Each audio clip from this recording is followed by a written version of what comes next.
एस्कॅवेशन झाल्यानंतरनं कॉलमचे box, त्याच्यानंतर column, त्याच्यानंतर outer boundary आणि पाण्याच्या टाक्या केलेल्या आहेत. आता मी तुम्हाला दाखवतोय.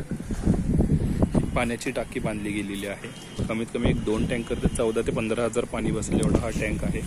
त्याच्यानंतर ह्या WCच्या टाक्या बनलेल्या आहेत. तर वास्तुशास्त्रानुसार नॉर्थच्या सेंटरपासून, हा माझा बरोबर नॉर्थ सेंटर आहे. एक मिनिट, हा नॉर्थ सेंटर आहे.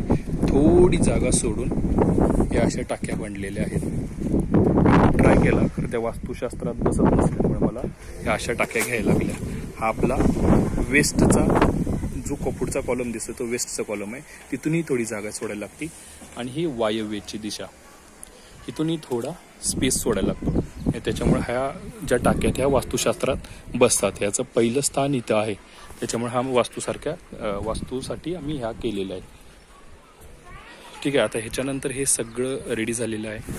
आणि दोन्ही पाण्याची टाकी आणि ही WCची टाकी ही जी आहे ह्याला आपण बाहेरून बाजून एक प्लास्टरचा चाट मारून घेणार आहे.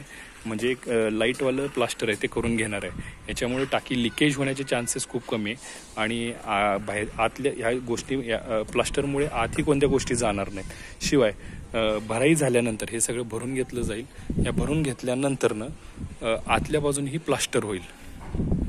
दोन्ही साईडून, दोन्ही बाथरूमची ही टाकी आणि WCची टाकी, ह्या दोन्ही टाक्या प्लास्टर केलं जाईल.